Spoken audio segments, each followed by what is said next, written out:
Boa noite a todos. Sejam bem-vindos a esta casa. Em nome da presidência, vem como presidente da Comissão de Cultura e Eventos, doutor Alexandre Rolo, a quem venho representando. Meu nome é Antônio Aleixo e tenho o prazer, nessa noite, convidar para compor essa mesa algumas autoridades que aqui estão presentes. Doutor Evandro Capano, professor de Direito Penal da Universidade Mackenzie.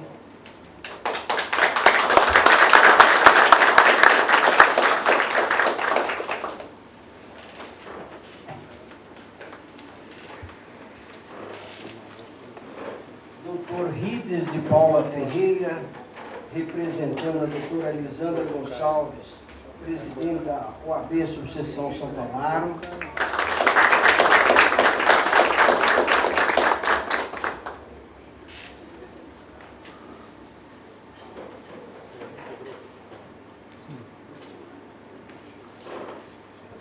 Gostaria de convidar também o nosso palestrante, doutor Ronaldo João Rotti, que aqui nos abrilhantará hoje com grandes ensinamentos.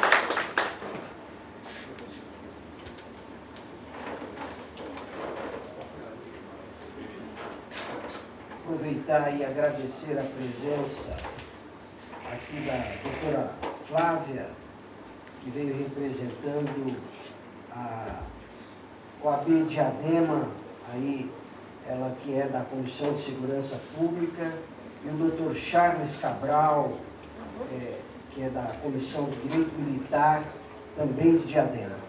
Muito obrigado pela presença e desde já gostaria de declarar abertos os trabalhos e nós vamos quebrar um pouquinho o protocolo para passar a apresentação do palestrante ao doutor Evandro Capano, que é amigo há muito tempo e que saberá, com toda certeza, falar muito melhor sobre essa sumidade que hoje nos abrilhanta com esse importante tema.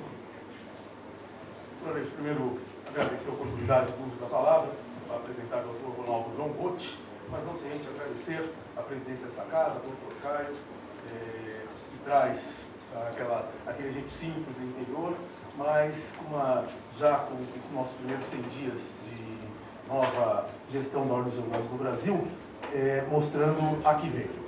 Doutor Aleixo, um prazer, um abraço, nós já nos conhecíamos de antigamente, até porque somos colegas de Tribunal de Ética, né? Então já asinus fricat, né? Nós já somos aos demais componentes da mesa, é um prazer, uma honra dividir com vocês, e em especial agradecer ao doutor Rolo, nosso novo diretor de cultura, pessoa competente, pessoa a quem eu também tenho grande apreço. Ele é o irmão Alberto Rolo, que ministra aula lá na Universidade de Mackenzie.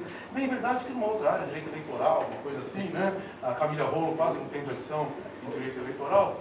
Então, assim, eu gosto muito de conversar com eles, porque toda vez que eu com eles converso, eu aprendo por osmose. Muito conhecimento lá, pouco conhecimento cá, então fica ótimo.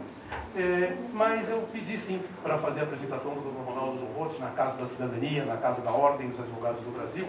O Dr. Rotti é uma pessoa diferenciada e humilde, porque aquele currículo que ele colocou ali é um currículo que não faz jus à pessoa de Dr. Ronaldo João Rotti.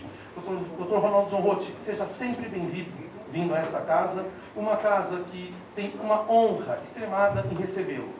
Dr. Ronaldo João Rotti começou a sua lide nas coisas do direito militar já na Academia Militar do Barro Branco, em tenra idade. Todos nós, eu inclusive também fiz Academia Militar, não do Barro Branco, sim do Exército Brasileiro, mas a gente costuma entrar por ali, né, Dr. Ronaldo João Rotti? Por volta de 15, 16 anos, a gente já está ali oriundo das coisas do direito militar. Fez depois o curso de formação de oficiais da Polícia Militar de maneira brilhante e formou aspirante da Polícia Militar do Estado de São Paulo. Tendo se formado aspirante da Polícia Militar do Estado de São Paulo, Dr. Ronaldo João Rotti, não mais, não menos, fez um pequeno estágio pelo trânsito, foi isso, Dr. Ronaldo João Rotti?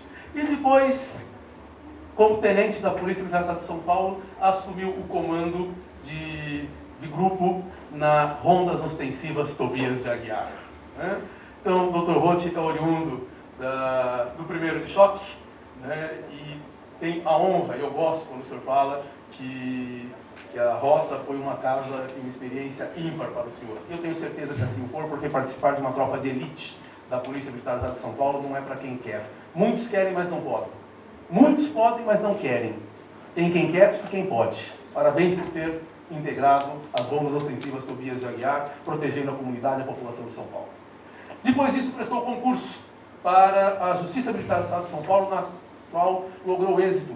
E há 25 anos atrás, tomava posse como juiz de direito da Justiça Militar do Estado de São Paulo. Eu faço questão de fazer essa questão, porque lá com o senhor cheguei junto.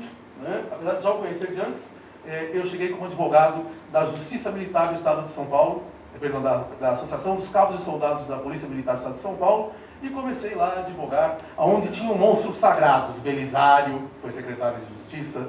Eu só vou pedir para também quebrar o protocolo e pedir que o doutor Fernando Capano, conselheiro seccional do Estado de São Paulo, possa assumir a mesa, presidente, se o senhor assim me permitir.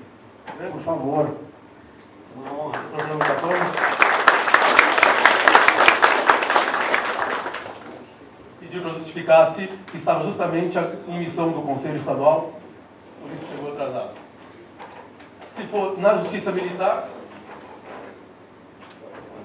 ainda que o senhor seja conselheiro, explica, mas não justifica, né, doutor Roth? Informar por escrito em separado depois, por favor, motivo do atraso. Tá?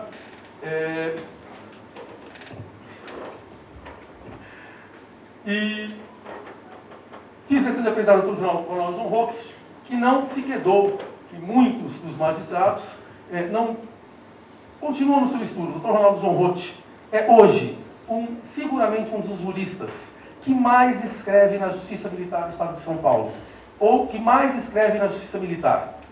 Fazer qualquer referência hoje em dia e não citar Ronaldo João Roth é uma heresia, é uma pesquisa mal feita. Tanto é que é o único juiz, me corrija se eu estiver errado, que tem a maior medalha do Supremo Tribunal Federal outorgada a um juiz de primeira instância. Não conheço outro juiz de primeira instância que tenha recebido a outorga a homenagem que o senhor recebeu do Supremo. E também no STM, perdão, do STM. De maneira que os fatos falam por si só. Mestre em Direito, professor de Direito de várias universidades e palestrante, eu já não sei, o senhor brinca comigo que eu fico sempre em links, em local, mas o senhor também não é fraco, eu preciso, o GPS meio do senhor é terrível. Fazendo palestra, ou seja, de coração, fugindo, fazendo uma apresentação bem informal, doutor Roth.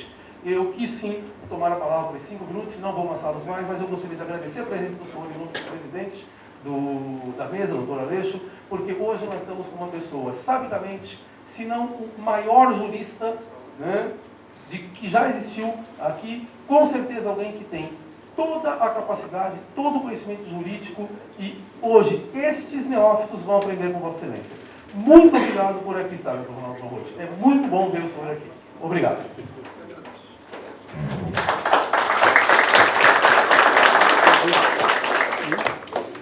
Doutor João Roth, com a palavra.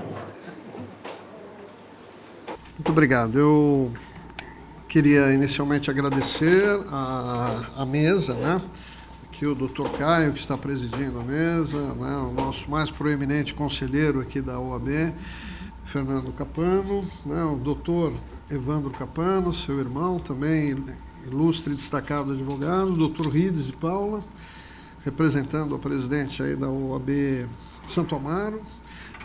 É muito prazeroso para mim ser prestigiado com uma mesa dessa qualidade. Não menos honroso ver aqui uma plateia repleta, aí, muitas pessoas aí eu conheço pessoalmente, advogados, militares, oficiais, praças, enfim, e fico muito alegre de retornar aqui à Casa do Advogado, a seccional da OAB, Também aproveito para fazer um agradecimento especial ao presidente da OAB, o doutor Caio, e o doutor Alexandre Rolo, né, que é o diretor de Departamento de Cultura, que nos convidou para esta palestra, né. Na verdade, será mais um bate-papo e nós vamos, sim, conversar.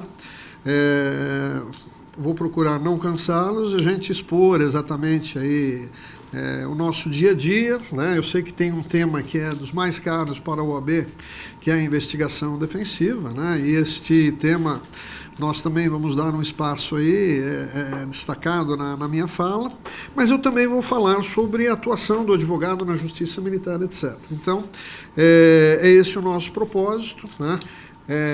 É muito importante esta iniciativa por parte da OAB, em primeiro lugar, porque o direito militar é o direito mais antigo do Brasil, né? Eu sei que tem muita gente aqui, muitos estudantes de direito, já estou percebendo, talvez que estão tendo contato com essa matéria hoje, talvez, a primeira vez, mas eu destaco que o direito militar é o mais antigo do Brasil, o tribunal mais antigo oficializado no Brasil é exatamente o Superior Tribunal Militar, né? Então a Justiça Militar, quando da vinda aqui, da chegada da família real, Dom João VI, com a comitiva, né? Aqui tornando a nossa terra a metrópole, né?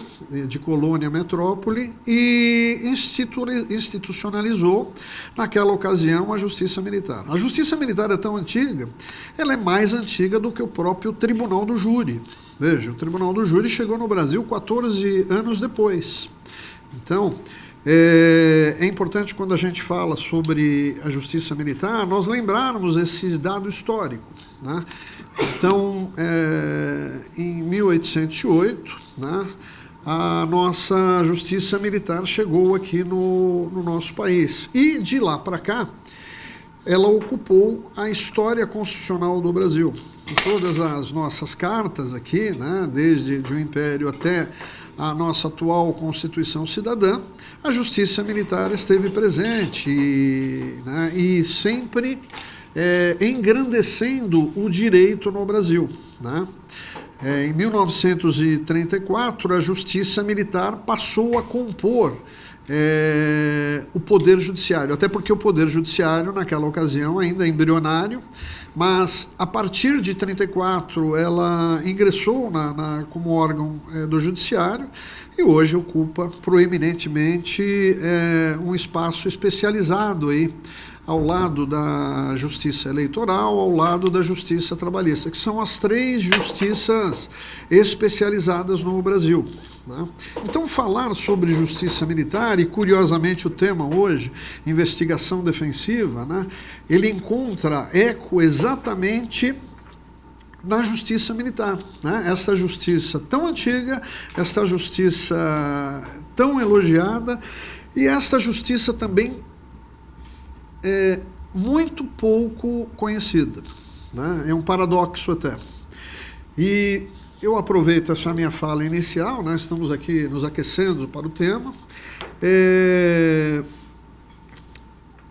Eu vivenciei, cheguei a presenciar e vi a construção de gestões anteriores da OAB, proeminentemente criando a Comissão de Direito Militar. A Comissão de Direito Militar no Brasil, na OAB, pioneiramente ocorreu aqui em São Paulo.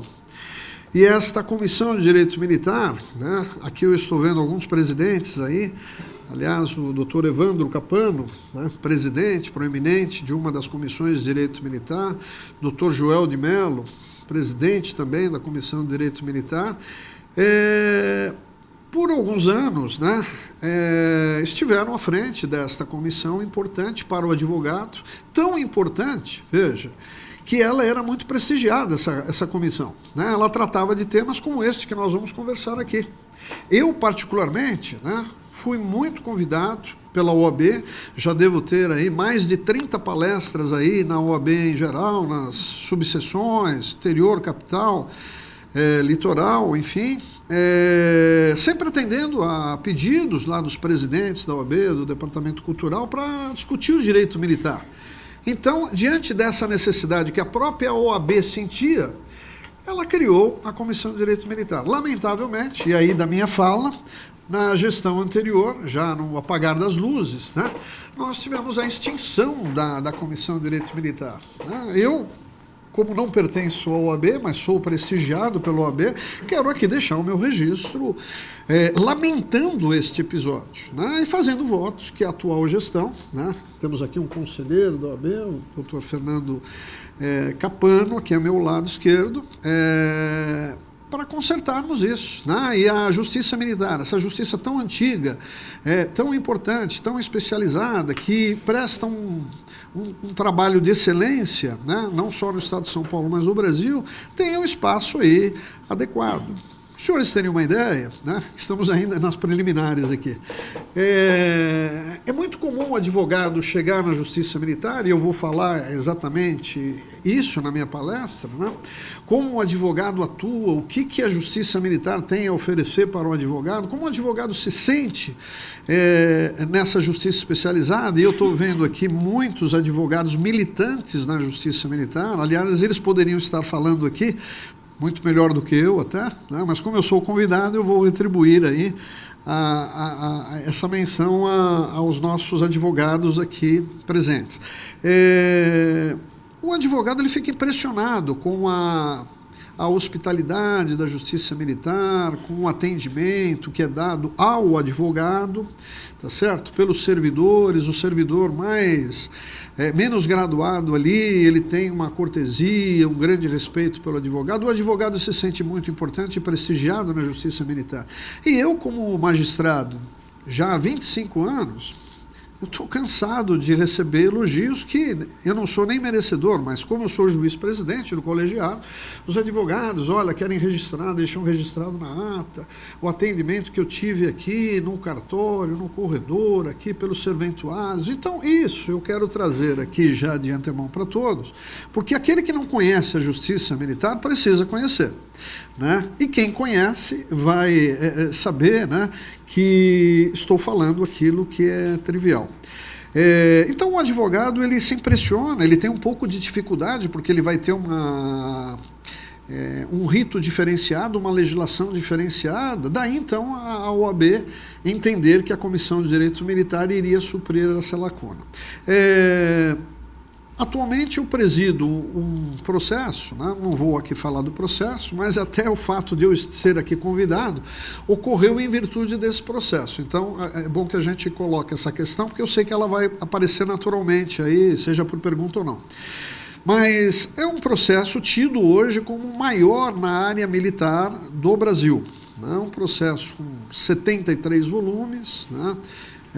São 53 réus presos e, particularmente, 18 advogados atuando nesse processo. Desses 18 advogados, quero acreditar, 6 advogados são militantes na casa e os outros 12 advogados estão indo pela primeira vez. E aí, né, ficam impressionados, isso em conversa ali nos corredores, mesmo após a audiência, etc. Então, acredito que a nossa conversa hoje terá esse tom, de nós trazermos aí luzes aí neste cenário, né, que é um cenário importante. O papel que a Justiça Militar presta, ela é voltada para conhecer dos crimes militares, e aí é importante a gente destacar, né, o que são os crimes militares, né? Os crimes militares não são os crimes dos militares. Veja, porque no Brasil o civil pode praticar crime militar no âmbito federal. No âmbito estadual, né, apenas pratica o crime militar os militares, quando em função, quando em atividade, quando em serviço. Então, a Justiça Militar ela vai conhecer dos crimes então militares, dos militares estaduais, né? Polícia Militar, no nosso estado aqui em São Paulo, na maioria dos estados aí, das unidades da federação, o Bombeiro Militar também, né? Essa é só São Paulo e Paraná, salvo engano, que possuem uma única instituição estadual, né, militar, que é a PM. Nos outros estados existe o Bombeiro Militar e a Polícia Militar também. Então, A Polícia Militar, ela, né, é uma instituição das mais proeminentes, legalistas aí, né, que se submetem os seus integrantes aí a uma legislação extremamente rigorosa, né? Se existe alguém no Brasil que tem muitos deveres, aliás, muito, mas além daqueles imagináveis aí, para quem não convive a área, são os militares, né? Os nossos heróis aí que diuturnamente, né, e de maneira anônima estão aí defendendo a nossa sociedade, né, enfrentando o perigo, inclusive com o risco da sua própria vida, né, mas tendo que se submeter a uma série de deveres. Aliás, se a gente for percorrer a Constituição Federal, nós vamos ver que a Constituição Federal cidadã, ela é permeada de direitos. Se alguém for encontrar, se já fizeram essa pesquisa, dever, vão encontrar muito poucos. No âmbito militar é o contrário. O sujeito tem dever, ele não tem direitos. O direito é uma consequência natural dos muitos deveres que ele se submete. Mas nem por isso, né, nós vamos deixar aí de fazer uma homenagem aos militares, né, estaduais, a nossa gloriosa Polícia Militar, né, e foi feita a menção aqui pelo doutor Evandro Capano, do meu currículo. Eu vim da Polícia Militar, sim, com muita honra, né?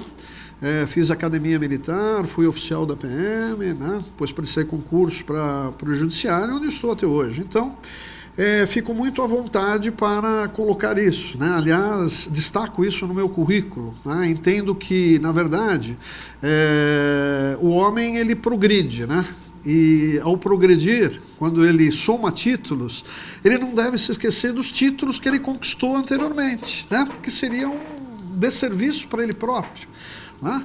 Mas, então é isso. E com essas palavras eu agradeço aqui a presença dos nossos militares aqui nesta palestra. Já falei demais, agora sim, entrando no tema, né?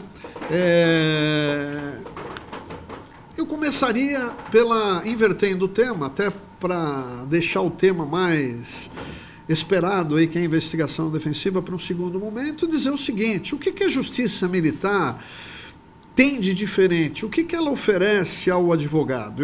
Nós estamos aqui na casa do advogado, maioria aqui maciça, que são advogados, não, estudantes militares aqui formados, estou vendo oficiais, praças aí, já fiz o destaque.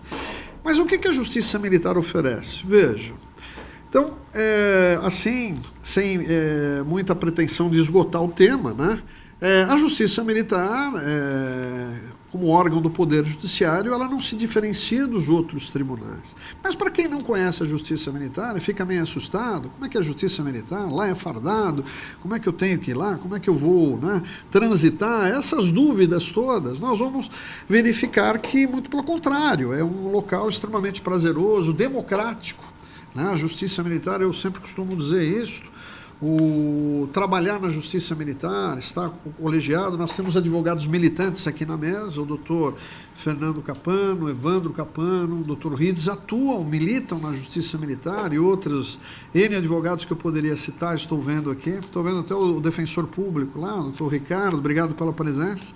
Né, a Justiça Militar ganhou um defensor público agora, ao final do ano passado, né, é um dos tópicos da minha palestra. Mas, veja, como garantias do advogado, começamos pela audiência de custódia. Outro dia eu escutei um advogado, mas na Justiça Militar tem audiência de custódia?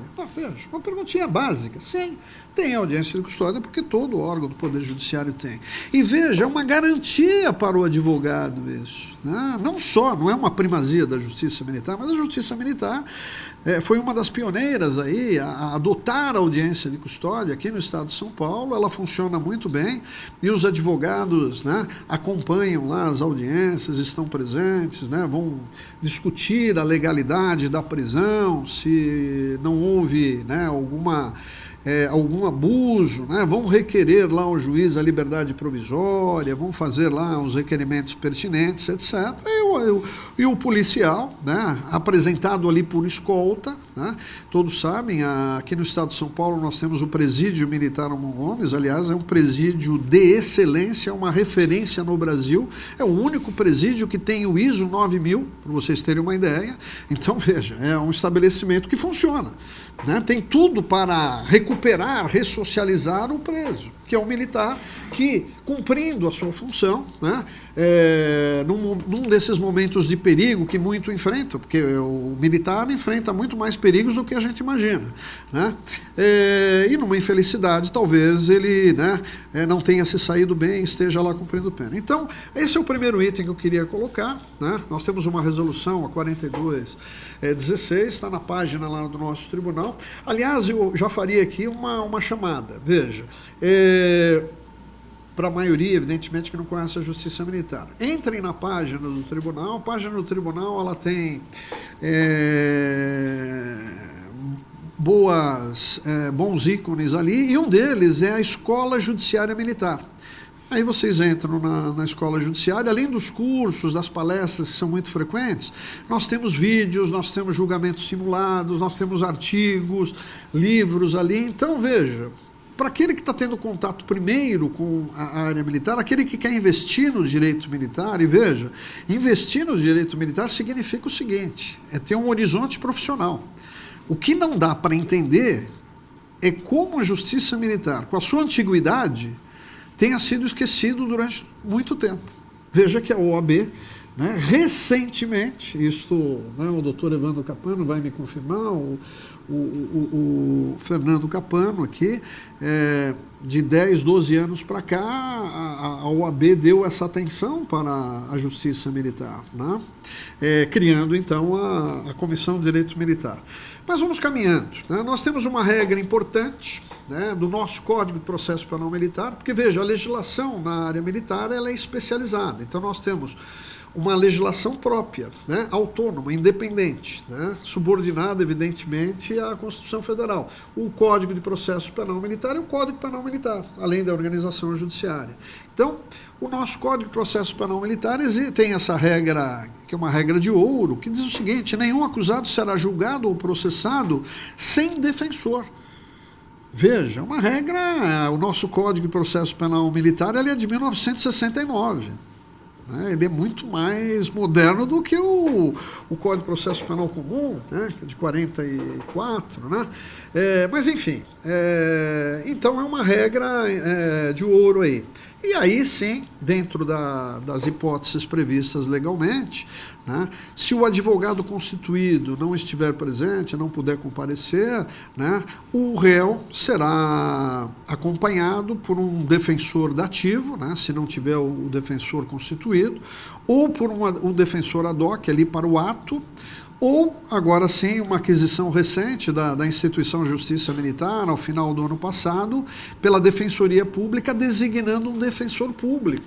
De tal sorte que o militar, com toda essa espinhosa, né, missão que ele tem, e nenhum militar tem uma vida fácil, porque ele se forma para servir a sociedade, para enfrentar o perigo, para defender, então, a sociedade. Essa é a bandeira, e, aliás, defendem muito bem. Né? Defendem muito bem. Se nós formos aqui começar a contar casos aqui, nós ficamos meses aqui. Né? Basta ver agora casos recentes de policiais militares que salvaram recém-nascidos ali, bebê que engasgaram ali. E veja, salvaram vida, gente. Trabalhando, o sujeito salvou vida ali. E não foi uma questão simples. Vocês vejam a insistência, a determinação do policial. Então, isso é alguma coisa que não deve passar despercebido. Aliás, curiosamente, pela primeira vez, eu nunca vi tanto destaque assim na mídia, né? Mas pela relevância do fato. Então, eu estou dizendo um fato singular, mas isso ocorre, né, em dezenas, aí, todos os dias, etc. Temos também a gravação de audiências, né, e das sessões. Genuinamente, a Justiça Militar, ela grava as suas audiências, então tudo é muito transparente, tá certo? O advogado tem o CDzinho, pega ali o pendrive, né, leva lá a gravação.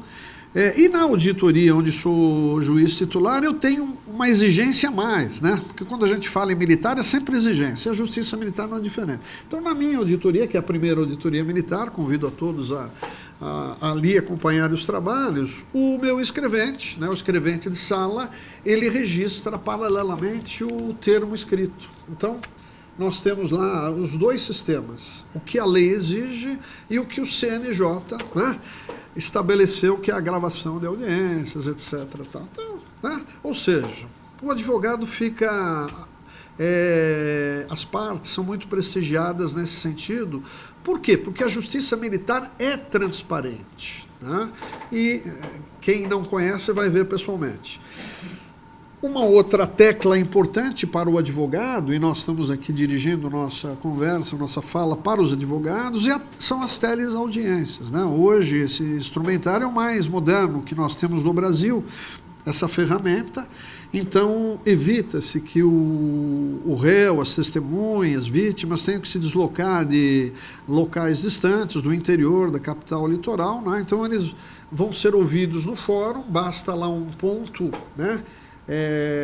Via satélite, a Justiça Militar consegue conversar com qualquer lugar no Brasil, e o faz diariamente. Isso é um benefício, né? Uma aprimoração do serviço público aí que não tem tamanho, né? Até mesmo o próprio presídio militar, né? Então, nós conversamos com os réus lá, sem a necessidade de escolta, de saírem, conversamos com o CDP, né? Porque nós temos testemunhas de réus, enfim, né?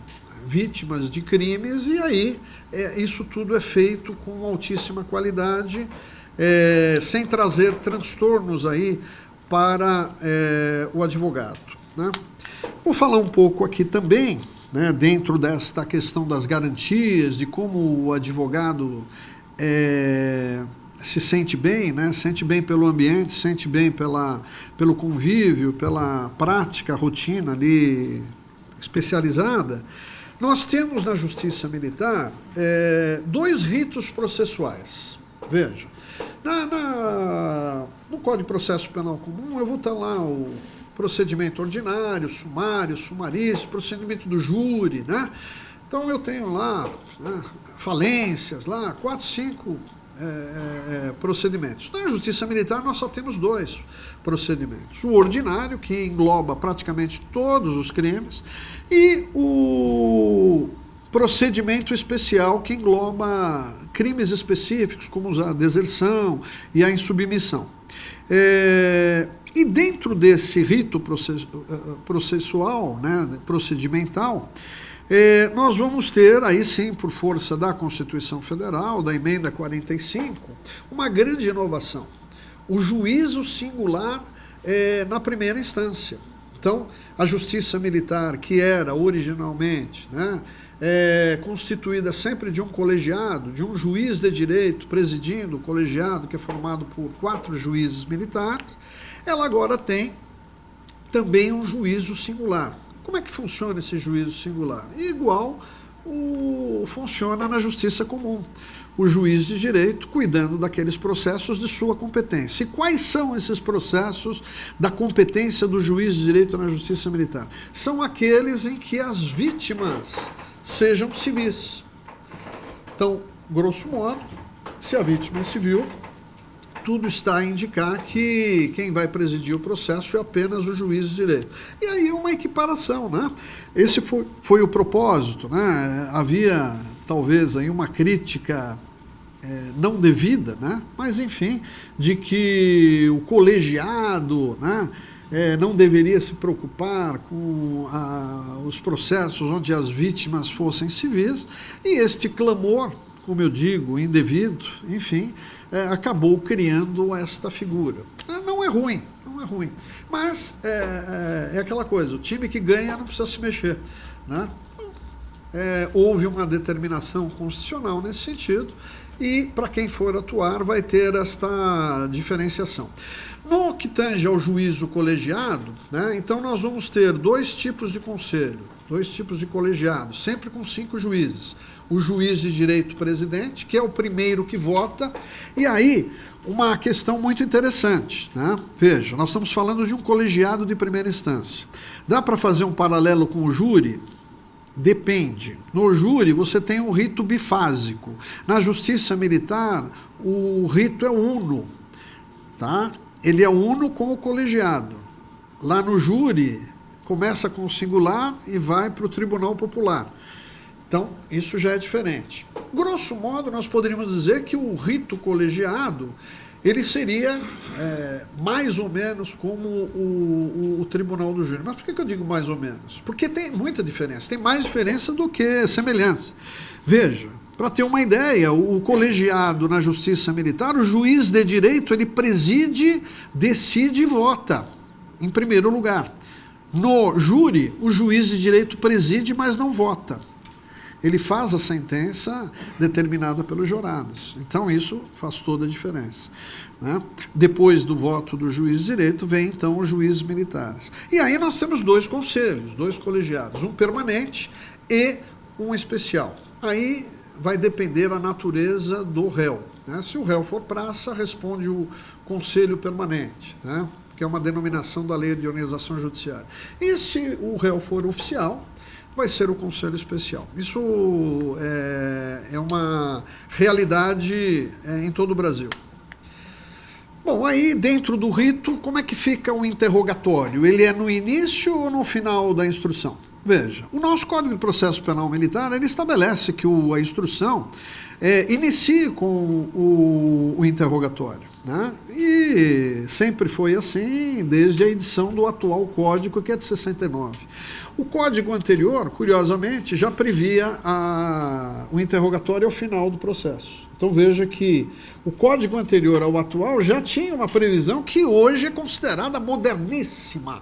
Mas, enfim, e aí precisou essa questão chegar no Supremo Tribunal Federal com uma divisão lá, 5 ministros para cada lado, entendendo, não, o Código de Processo Penal Militar está correto, o ato primeiro é o interrogatório, e 5 outros ministros, não, tem que ser ao final, porque, né, aí se garante maior, né, defesa, uma ampla defesa, e aí ficou essa divisão até que veio finalmente o 11º ministro a compor a corte e acabou por este HC, que é o 127.900 do Amazonas, julgado em 3/3/16, então, definindo por maioria de votos que o interrogatório deve ser ao final da instrução, né? Então, é um detalhe também aí recente, que é para a gente colocar. Antes do julgamento é assegurado ao advogado o quê? As alegações escritas. Lá no Código de Processo Penal Comum nós temos alegações finais, é a mesma coisa, questão de denominação, né? Então o advogado, antes do julgamento, ele tem 8 dias para apresentar as suas razões. Importante, já que ele, né, vai detalhar a sua tese, etc. Às vezes quer aprofundar, né? O julgamento, às vezes, não dá para ele entrar em minúcias e tal. Então, isso é garantido ao advogado, né? Existem advogados até que não usam esta prerrogativa por uma questão de estratégia, né? Já que ele vai para o oral, vai para um debate oral, para que ele vai adiantar a sua tese nas alegações escritas? Então ele prefere ali, para o promotor não saber a sua tese, e ali as razões são levadas em plenário. Mas quando o juiz o juízo é singular, necessariamente, então, as alegações vão existir 8 dias antes, tá? A rigor, na Justiça Militar, não existe audiência una, não existe essas inovações do Código de Processo Penal Comum, né, que são boas, sim, né, a gente sempre deve buscar um aprimoramento, mas elas não existem porque a legislação é especializada, nós não podemos misturar estações, né? Tem gente que gosta de importar, né? Olha, saiu comum, então vamos levar para militar, mas não pode, né? Nós temos um ordenamento jurídico, nós temos uma Constituição Federal, né? Nós temos um princípio da legalidade, da especialidade, então não é assim trazer, tal, etc. Mas tem gente que gosta da novidade, gosta de inovar, etc, etc, né? E faz parte do direito aí. Agora, né? E o juiz, como é que fica? O juiz tem a Constituição, tem a lei e outra, né? Vai decidir, certo ou errado vai decidir, e tem que decidir, né? Esse é o papel do juiz. E no Brasil o juiz é o garantista, né? É aquele que vai ver os direitos, etc. Então, eu entendi que não ia me subordinar a esse tipo de decisão. É a história essa daí. Quer dizer que interna corporis não vai para o júri. Não, mas o ordenamento jurídico não prestigia o júri, né? Tal. E aí resolvi não mandar. Bom, diante desse impasse, obviamente, surgiram então recursos, dezenas, centenas de recursos do Ministério Público, já aí sim cumprindo a orientação superior da instituição para esses recursos. Recurso antidistrito, recurso nominado, correição parcial. E eu me posicionando no sentido de a competência era da Justiça Militar, não precisava ir para o júri, etc. Tal. O TJM, de maneira unânime, entendeu que o meu posicionamento era correto, e aí esses recursos voltaram para mim. Né? Voltaram para mim e eu dei vista para o Ministério Público para fazer o que tinha que fazer. Né? Ou oferece a denúncia ou pede o arquivamento, como já ocorria anteriormente. Mas aí não, insisto na ida para lá. Falei, bom, então se eu insisto para ir lá para lá, então já que não tem mais conversa, esgotamos, então arquivo eu o inquérito e ponto final. E aí surge uma figura interessante no Brasil, que vale aqui a pena nós destacarmos, o arquivamento indireto, que está aqui no rodapé da nossa transparência. O que é o arquivamento indireto? É exatamente quando da divergência de competência entre juiz e promotor, o juiz não fica subordinado à vontade do Ministério Público. Veja, que coisa que seria. Então nós vamos pegar a Constituição e virar de ponta cabeça. Nós temos poderes constituídos, executivo, judiciário e legislativo. Então, para um minutinho, se o Ministério Público pensa assim, recorra. Né? Agora, que história é essa? Né? Então, mas é uma prática que eu venho fazendo desde 2012, obviamente sou muito conhecido por isso, né, no estado de São Paulo, né, com certeza dentro do Ministério Público, né, até brinco, né, eu não posso fazer nada de errado, viu, doutor Capani? Se eu precisar eu vou me correr aqui, não posso fazer nada de errado, porque muito certamente, né, os meus erros serão vistos, né, com lente aí. Mas então nós temos aí o arquivamento direto. Isso está dando uma cancha muito grande para a advocacia. Primeiro, que uma questão de direito. Segundo, que ainda que essas questões acabem indo para o júri, né, o advogado chega lá já com uma discussão, né, mastigada sobre o direito do policial militar que ele vai chegar. Bom, e agora nós chegamos sim, especificamente ao tema que talvez tenha atraído essa grande plateia, né, muitos advogados aí. Eu poderia falar o inverso, mas eu acredito que se eu falasse o inverso, não ia ter esse sabor de nós colocarmos aí essas pequenas questões que são muito importantes na justiça militar. Né? Bom, em verdade, talvez até por isso eu esteja aqui, esse processo maior que corre na justiça militar e que eu sou, por distribuição, juiz titular do caso, juntamente com o colegiado, são 73 volumes de processo. Né? Então ele já assusta na sua complexidade, 82 mil ligações telefônicas interceptadas, já dá para imaginar o trabalho da Corregedoria da Polícia Militar durante 10 meses de investigação. Por isso que eu digo para vocês, volto a dizer, os nossos delegados de Polícia Judiciária Militar precisam ser aplaudidos e conhecidos, né? Trabalhos como esses são raríssimos e nós vemos. E lá na Justiça Militar a gente vê isso semanalmente. Né? Os advogados que estão aqui militam sabem disso. Bom, e aí surge um tema muito caro, novo, de certa maneira, novo pela roupagem, né? Mas não pela sua prática, que é a investigação defensiva. Né? O que é a investigação defensiva? Né? O diz o próprio provimento do Conselho Federal da OAB, provimento 188 de 2018, né? Que disciplinou essa matéria, etc. Né? É um provimento com 8 artigos, né? Mas muito importante, né? Muito caro para a OAB. Por quê? Porque trouxe a discussão no Brasil, né, uma questão que já era de há muito tempo praticado pelos advogados, mas não tinha esta denominação. Eu, particularmente, ao ver o sistema, sob esta ótica, nada me trouxe de novidade, até porque já era uma questão natural o desdobramento natural do advogado. Porque quando o advogado atua na área criminal, né, seja na polícia ou em juízo, ele vai ter que enfrentar aquilo que já existe contra o seu cliente, né? A investigação policial ou até mesmo a denúncia do processo penal. E aí obviamente, ele vai entender o caso, ele vai investigar o caso. Muitos advogados até já usavam este modus de agir. Falam, não, eu pego o caso, eu investigo, eu vou no local, eu quero ouvir as testemunhas. Quantos advogados que eu não conheço já faziam isso, etc. Mas aí veio o provimento e deu uma forma, né? Ele trouxe ali de maneira, vamos dizer, padronizada, né? Trazendo ali, estabelecendo conceitos, né? Limites aí da atuação do advogado. Então, a produção de prova em qualquer fase da persecução penal, seja na fase policial, seja em juízo. E em juízo, seja no processo de conhecimento, execução, ou na fase recursal, ou até mesmo lá, já na fase última e tal. Obviamente que esta matéria não poderia ser contra a Constituição, né? Nem contra a lei. Então, no Brasil, matérias de maior envergadura, elas são deixadas à decisão jurisdicional.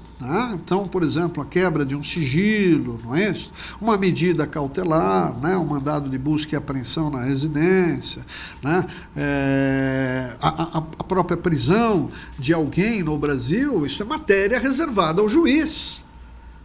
Então, se o Ministério Público quer a diligência, ele precisa convencer o juiz. Se o advogado quer, ele também precisa convencer o juiz.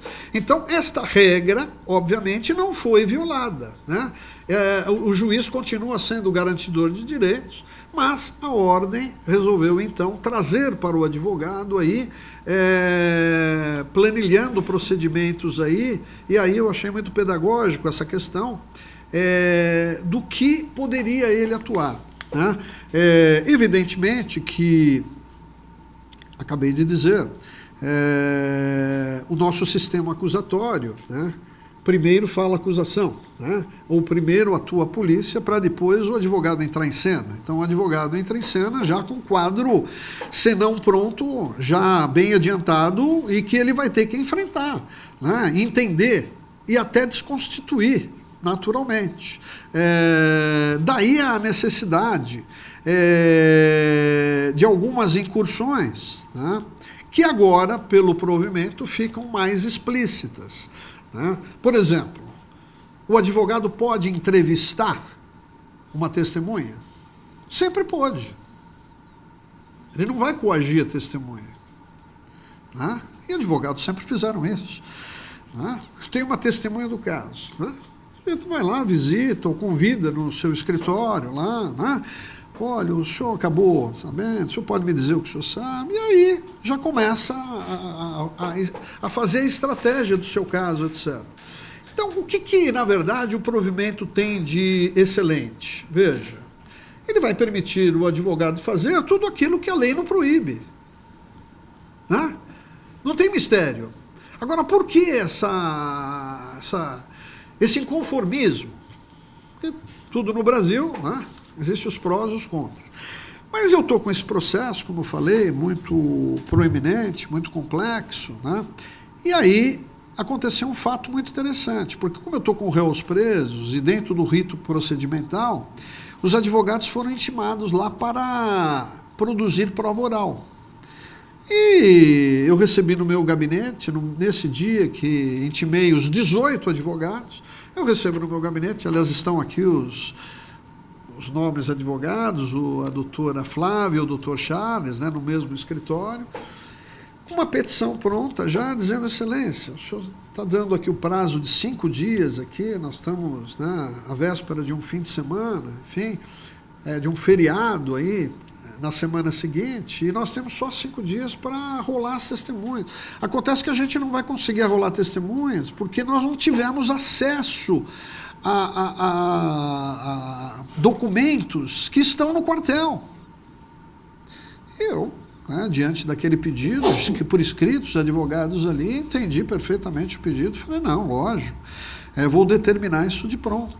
E ali, né, não determinei na frente deles, né, levei o trabalho para estudar melhor, mas no dia seguinte eu já estava com a decisão feita e publicada. E essa decisão ganhou corpo no Brasil, né, porque eu acolhi a investigação defensiva. Mas veja, eu já sempre tinha acolhido, sempre que o advogado fosse fazer um pedido pertinente, razoável, etc., né, ainda que não fosse com essa nomenclatura. Mas agora, com o Conselho da OAB adotando esta nomenclatura, né, fiz constar isso na minha decisão.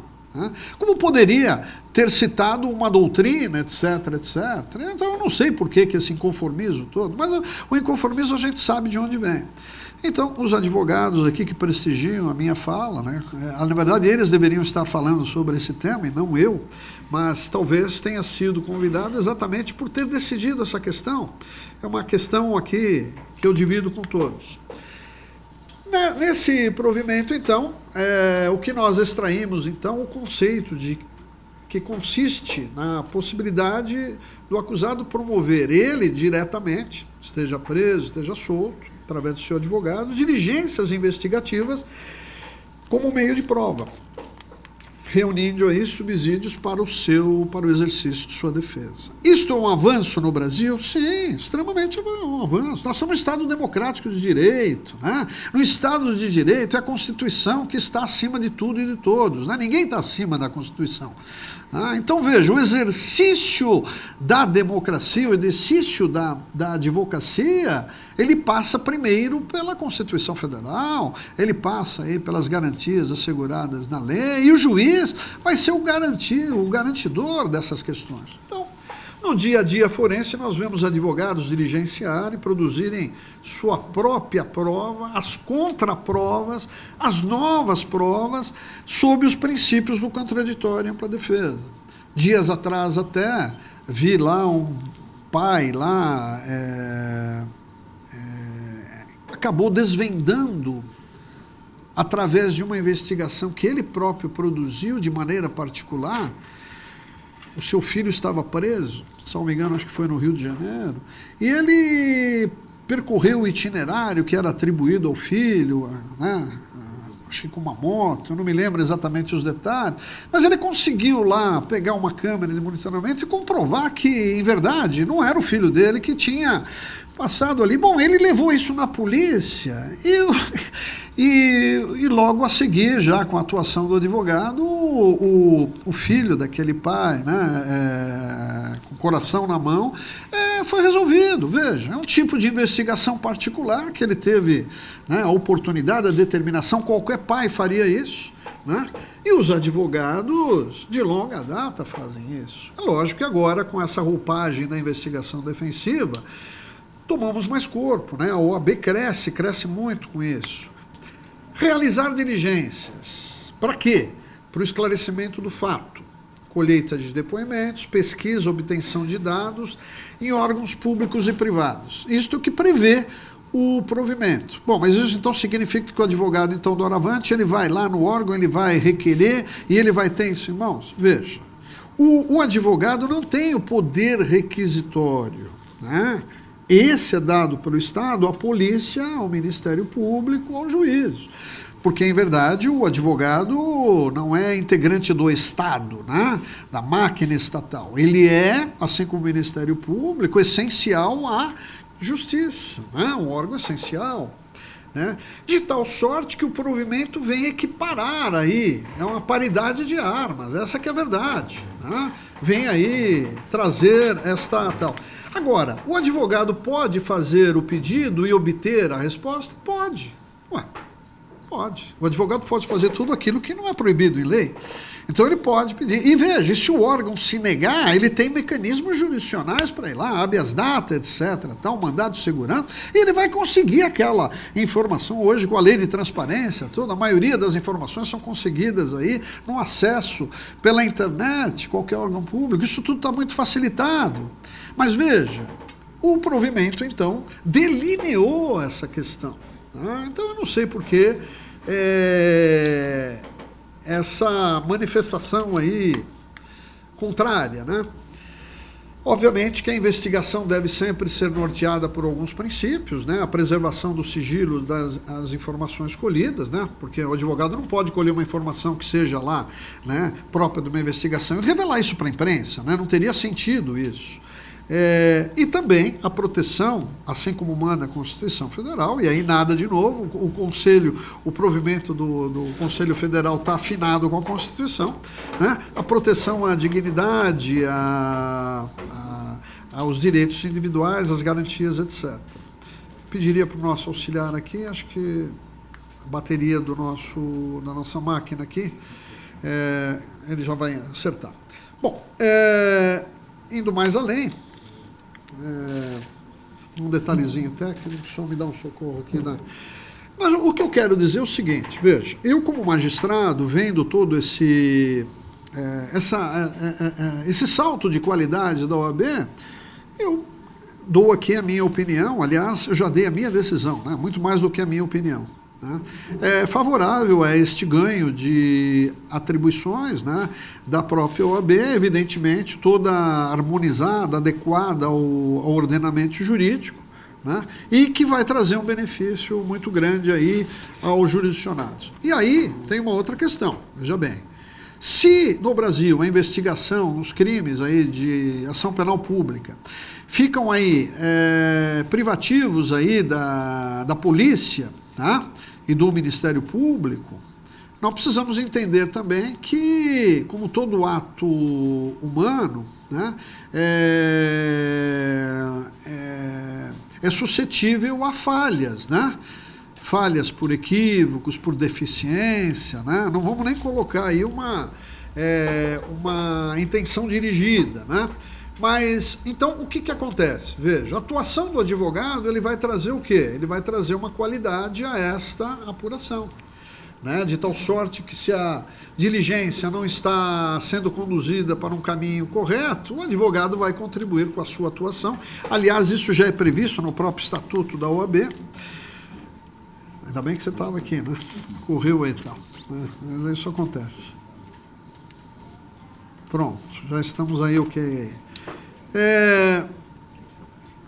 E aí, né, com recentes instrumentos aí, a própria súmula 14 do STF, onde ali já garantiu o acesso do advogado, né, aos autos da investigação, daquilo que está documentado, não aquilo que vai ser documentado, o que está documentado. Então o Supremo tem que baixar uma súmula vinculante, aquilo que o próprio ordenamento jurídico já garantia, mas precisou uma súmula para ser mais detalhado, se incorporando então ao próprio Estatuto da OAB, que depois, aí, com as alterações, acabou encampando. A Lei 13.245/16, que alterou o próprio Estatuto da OAB, né, garantindo ao advogado examinar os autos, assistir os seus clientes, né, sob investigação, sob pena de nulidade. Então, se a autoridade policial ou judiciária não permitir aquele acesso, vai criar uma nulidade no caso. Então, a lei previu uma sanção. Nós não podemos fechar os olhos a essa realidade conquistada pela OAB. Interrogatórios e depoimentos, né, e provas aí derivados, e até mesmo a responsabilização do servidor que não, veja, garantir a prerrogativa do advogado. Isso foi conquistado por lei. Então eu acredito que nós estamos aí com esse provimento indo, né, nesse sentido de melhorar a qualidade. E para aqueles que são inconformados demais, né? Porque tem gente que não tem jeito, você fala, o sujeito não se conforma, né? Vai até no jornal, não é isso? Então, bom, mas isso eu deixo para os advogados aí falar. Mas, veja, a atual discussão da reforma do poder, do atual Código de Processo Penal comum, ele já prevê, e veja, uma comissão de juristas, né? Onde advogados também compuseram esta comissão, até porque já está agora no Legislativo Federal, prevendo lá no artigo 14, que é facultado ao investigado, por meio do seu advogado ou de outros mandatários com poderes expressos, tomar a iniciativa de identificar fontes de prova em favor de sua defesa, podendo inclusive entrevistar pessoas. Veja, então aquilo que já era praticado, agora passa a ser texto de lei, né, de legge ferenda, mas estamos aí caminhando.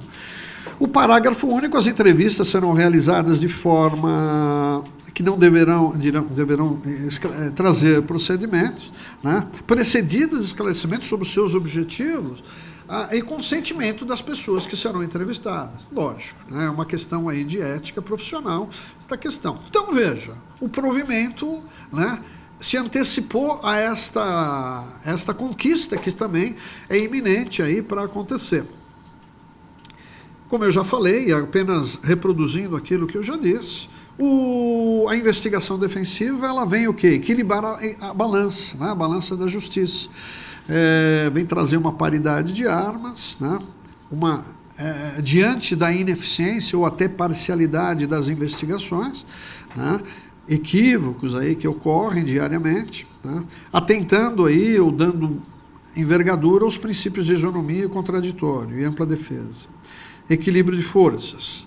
Todos nós que atuam na área criminal, principalmente, estão à busca da verdade real, mas sabemos que a verdade real ela é inalcançável, né? Então nós vamos se conformar com a verdade formal, é aquela verdade que vai aos autos, né? E nós vamos ter que trabalhar com ela. Então todos estão no mesmo caminho, né? No direito comparado, países já adotaram esse procedimento, a prerrogativa da investigação defensiva pelo advogado, né, em texto de lei da própria Constituição, caso dos Estados Unidos e na própria Itália. Hipóteses, então, em que o advogado vai poder exercer o seu munus, né, público defensivo, juntada de documentos para provar o alegado. Mas sempre o ordenamento prevê isso. Então, o advogado não pode juntar elementos para desconstituir, tal, sempre pode. E aí vem o provimento e diz exatamente aquilo que já está previsto. A busca de documentos por requisição judicial. Se eu tenho um documento que é inacessível, eu vou até o juiz, convenço o juiz vai determinar, foi o que aconteceu no caso que eu acabei de dizer, oitiva de testemunhas, né? Vai rolar, vai ter o espaço processual para isso, a reconstituição simulada de fatos, que é uma realidade no nosso ordenamento, né? É lógico que, veja, não é porque está previsto no ordenamento que eu vou ter o direito líquido certo de que no caso concreto eu vou fazer essa diligência.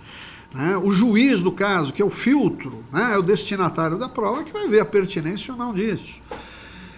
Tudo sob recurso, né, e se o juiz negar, vai ao tribunal. Então essa que é a regra democrática, as regras do jogo. Produção de provas em gerais e juntada de elementos de convicção, né? Por exemplo, uma gravação, uma filmagem, uma fotografia, etc. Por que não? Né? Bom, para sintetizar, já estou aqui partindo para o final, aqui para abrir as perguntas, né? Inclusive da nossa mesa aqui, o provimento, na verdade, estabelece conceitos, cria balizas, parâmetros na função investigativa. Tudo isto, né, diante do nosso principal capítulo da Constituição Federal, o artigo 5º e, em especial, o devido processo legal. Daí nós vamos aplicar e ter aí uma conjunção do princípio de igualdade, devido ao processo legal, contraditório e ampla defesa. Sem dúvida, no meu entender, a investigação defensiva vai reduzir o número de erros e arbítrios. Não vai ficar o talante ali do investigador, né, fazer aquilo e ponto. Né? Com a participação do advogado, nós vamos corrigir o rumo, se não tiver dos melhores, contrapondo elementos de prova, etc. Sempre a busca da verdade real, diminuindo possíveis injustiças. Lembrando a reserva legal por parte do juiz, do magistrado, os sigilos, as medidas cautelares. Por quê? Porque se não for observado isso, aquela prova produzida será ilícita, né? E ela vai pôr tudo a perder. Então, é uma questão óbvia esta. E o provimento não se descurou desta matéria. Gente, eu encerrei a minha palestra e aqui vou trazer uma pequena contribuição também, principalmente daqueles que estão tendo contato com o direito militar nessa primeira ocasião, a maioria talvez aqui, estudantes. Essa é a maior obra de direito militar no mundo, 56 autores. Aqui na mesa, o doutor Evandro Capano compõe essa obra como advogado. Eu sou coordenador, sou autor dessa obra. É uma obra que foi lançada aqui na própria UAB, dada a importância dela. à época, o presidente da Ordem dos Advogados do Brasil, que compõe a obra também, o Dr. Durso, fez o lançamento dessa obra. Aqui um livro de nossa autoria, Temas de Direito Militar, pela editora Suprema Cultura. Aqui uma obra mais antiga, né, foi fruto da minha especialização, o Juiz Militar e a Justiça Militar. Então, a gente desvenda esses meandros aí poucos conhecidos no Brasil, dizendo o que o juiz militar é, como ele atua, tal. E aqui eu convido e trago à divulgação uma revista bimestral da Associação dos Magistrados, que é a Revista de Direito Militar. Todos podem assinar, portanto, online, tá certo? Para ter a discussão do direito militar, âmbito estadual, âmbito federal, uma revista altamente procurada. Aqui na mesa nós temos artigos do doutor Fernando Capano, doutor Evandro. Recomendo, então, a assinatura desta obra, né? Fico por aqui e agora sim, agradecendo a atenção de todos, estou à disposição para perguntas aí. Muito obrigado.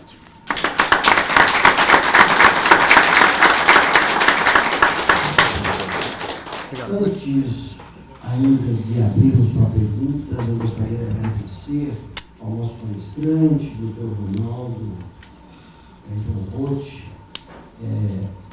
Excelência não é só do tribunal, excelência é também no conhecimento e nas palavras. E eu gostaria, em nome da presidência dessa casa, entregar aqui ao doutor Ronaldo João Rotti um certificado desta palestra, agradecendo o serviço prestado a essa casa e a disponibilidade de Vossa Excelência de nos brindar hoje com uma aula excelente. Muito obrigado.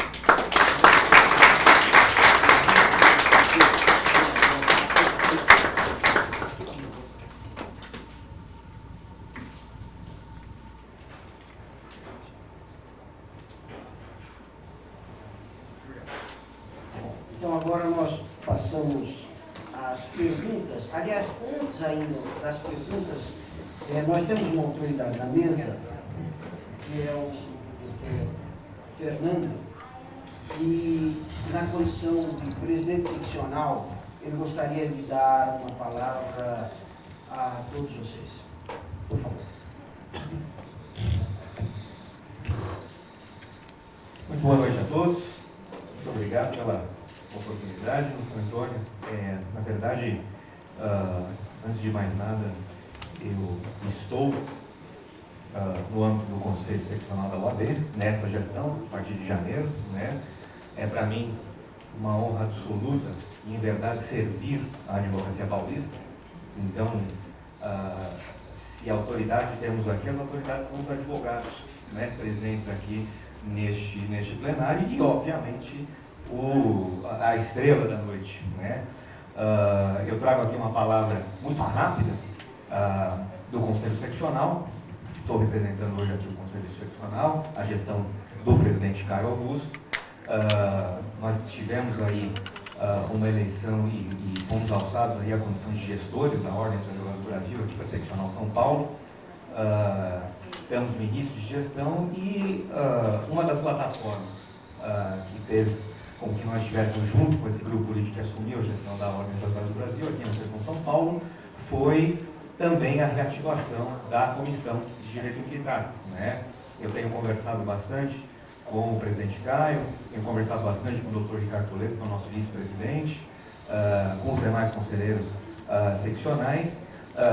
Estamos ainda em fase de organização de algumas outras comissões, que na casa aqui tem uma certa precedência por serem mais antigas, mas há um compromisso dessa gestão de, tão logo possível, nós reativarmos a Comissão de Direito Militar e organizarmos a comissão no sentido de continuar o trabalho que, infelizmente, sem qualquer juízo de valor, mas que, infelizmente, sofreu um problema na última gestão, né? Foi um trabalho que estava sendo feito, a meu juízo, de maneira exemplar, pelo nosso querido Dr. Joel, que aqui está presente no auditório conosco, e que vai ser, com certeza, retomado tão logo seja possível, né?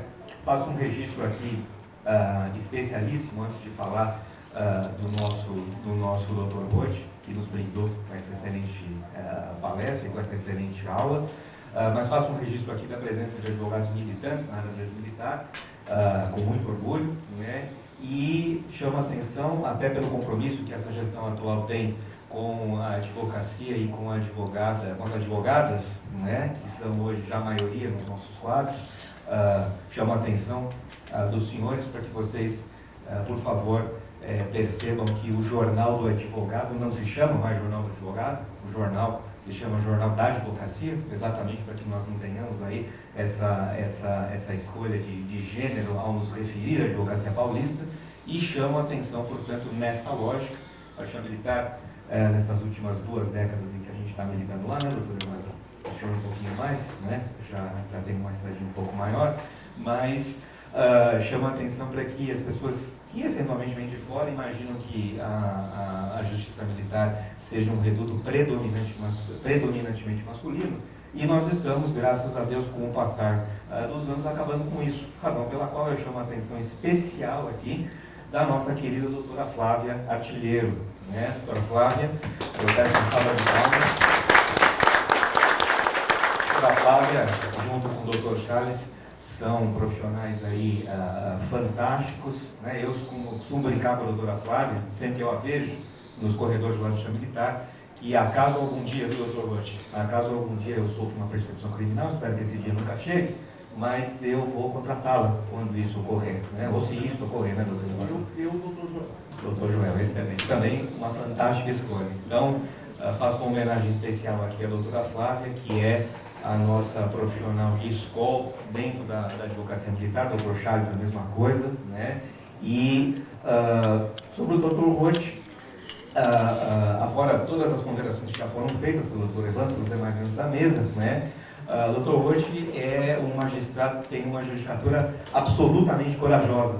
Se é verdade, né, doutor Roth, que ao lado da lei nós temos aí a doutrina e também a jurisprudência como fontes do direito, o doutor Roth é desses magistrados que inauguram essas grandes teses e que tem coragem suficiente para fazer ponderações pioneiras. E eu destaco essas 2, né? A primeira delas, a questão do arquivamento indireto, quando o policial se vê eventualmente investigado pela conduta tida, possivelmente como um homicídio doloso e que eventualmente poderia lhe sujeitar, ainda que com a legítima defesa muito bem clara e muito bem desenhada, já na investigação preliminar, poderia lhe sujeitar ao plenário do júri, que é muito desgastante para qualquer pessoa, em especial para o policial, no cotidiano da sua operação.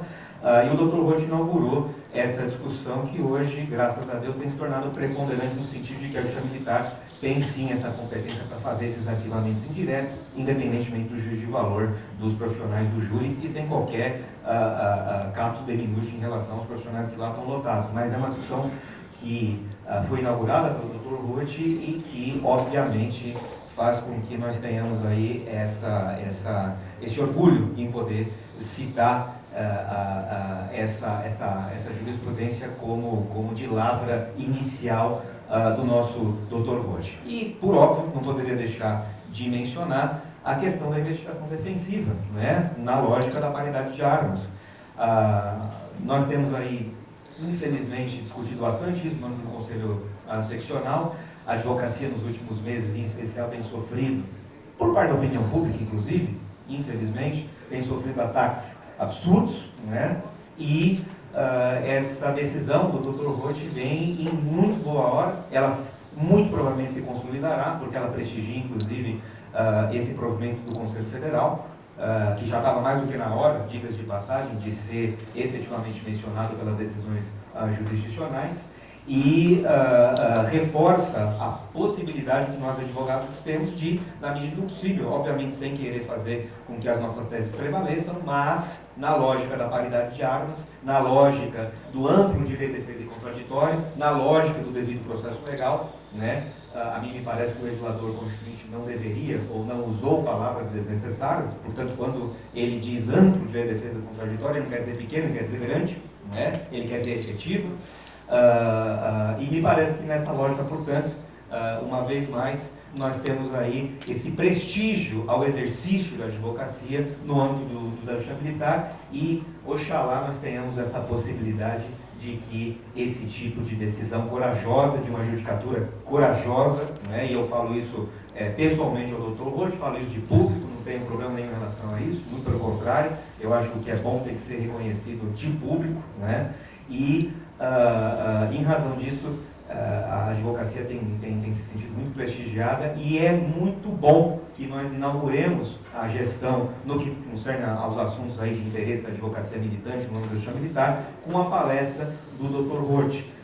Essa com certeza não será, garanto, Dr. Roth, essa com certeza não será a única. Essa com certeza não será a única no âmbito não só da seção CE, mas também do Estado de São Paulo, portanto o senhor esteja preparado para fazer muitas viagens aí em prol da advocacia, trabalhando esses temas da Justiça Militar, tão importantes, né, e que trazem tanto prestígio aí para a nossa militância cotidiana. Agradeço finalmente, portanto, para que a gente possa ir para as perguntas, porque o tema realmente é bastante palpitante. Agradeço a presença de todos que estão aqui. Faço o convite para que quando a Comissão de Direito Militar seja recriada novamente, isso deve acontecer em breve, os senhores possam nos procurar para que a gente possa organizar, eu, Evandro, Flávia, Charles, os nossos companheiros de mesa aqui, o Dr. Joel, né, para que a gente possa organizar uma comissão atuante, uma comissão em que os profissionais possam participar em igualdade de condições e contribuir para o crescimento e para a consolidação desse ramo do direito, chamado direito militar, e que nós possamos, na medida das nossas possibilidades, organizar não só palestras, né, com o Dr. Roth, com outros profissionais da advocacia, do Ministério Público Militar e também outros membros da magistratura, para que a gente possa organizar um simpósio, né, que eu já gostaria de começar a organizar um simpósio, como, por exemplo, aquele que o Dr. Roth compareceu e também palestrou, e também foi um participante elogiadíssimo no âmbito lá da Justiça Militar do Mato Grosso do Sul, salvo melhor dizendo, não é, Dr. Roth? Um evento que foi muito bom, muito bacana naquela oportunidade e que eu acho que a gente tem tudo para poder organizar aqui no âmbito do Estado de São Paulo. Portanto, muito obrigado pela presença dos senhores. É uma honra receber não só os advogados, este sim, nós temos o dever de prestar nossas contas e as nossas homenagens, mas também os estudantes, os acadêmicos, os formados, os bacharéis, os policiais militares, os demais membros das forças de segurança, para que a gente possa engrandecer cada vez mais a nossa casa. Muito obrigado, senhores. Então, agora nós gostaríamos de passar as perguntas. Aqui na mesa tem uma pergunta, é isso? Por favor. Dr. Roth, primeiro, muito obrigado pela palestra. O senhor sempre, de forma eficiente, nos brindando com sua sabedoria. E enquanto eu acompanhava a Vossa Excelência falando, me surgiu uma dúvida. Esta possibilidade do advogado intervir na formação da prova, eu acho realmente de boa hora, realmente. Não poderia ser estendido ao civil? Eu tenho uma briga com um hospital, e nesse hospital eu preciso fazer prova, eu quero saber eu quero algo, eu quero ouvir testemunhas. Não pode ser no civil isso também, em direito, por exemplo? Sem dúvida. Veja, em todos os campos do direito, né? Talvez até no civil com muito mais ênfase, né? Porque nós temos questões entre partes, né? E no civil com muito mais proeminência. Então, os laudos, os exames, né?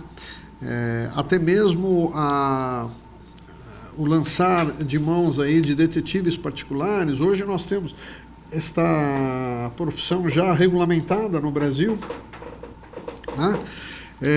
Então, sem números de ferramentas aí que nós temos na nossa sociedade e que poderiam ser convertidos na investigação defensiva. Eu até acredito que em breve teremos escritórios especializados na investigação defensiva, né? Porque isso já é uma atuação de cada advogado, mas talvez aí né, alguns escritórios se lancem aí para esse trabalho mais especializado. Acredito que até é uma tendência. Mas no civil, acho que com mais exigência até do que no crime. Né, porque no crime você já tem uma investigação. Né, e o advogado ele vai contrapor aquilo. Agora, no civil, você vai ter que construir a sua reclamação para repor o direito, né? E o Estado não vai intervir nessa discussão. O exemplo foi muito bem lembrado aí, a questão de um hospital, né? E assim, né, um sem número de casos diariamente aí, na área do consumidor, né? Aí no dia a dia, né? Na área previdenciária, né? Na área previdenciária até, né? Que é uma atividade administrativa, né? Também, né? As justificações, né? Por exemplo, você vai fazer aí uma revisão criminal, né? Você vai ter que trazer provas novas, não é isso? Não é o Estado que vai trazer. Aonde você vai buscar essas provas novas, né? Ela vai vir exatamente do trabalho de investigação defensiva, pô. Por isso que eu digo que essa prática ela já existe, né? E desde muitos tempos aí, né? E agora sim, ela faz com essa roupagem que o Conselho Federal aqui traz, aliás, de maneira muito inteligente, de maneira muito competente, deve ser aplaudido e elogiado. Eu acredito que o caminho é esse aí, né? É uma prática que agora toma uma forma mais regulamentar, né? E quiçá, daqui a alguns dias, texto de lei, com certeza. Obrigado. Obrigado pela pergunta. Doutor Roth, boa noite. Boa noite. Alberto Felício, advogado. Eu vejo que o senhor prestigia muito o delegado de polícia. Obrigado.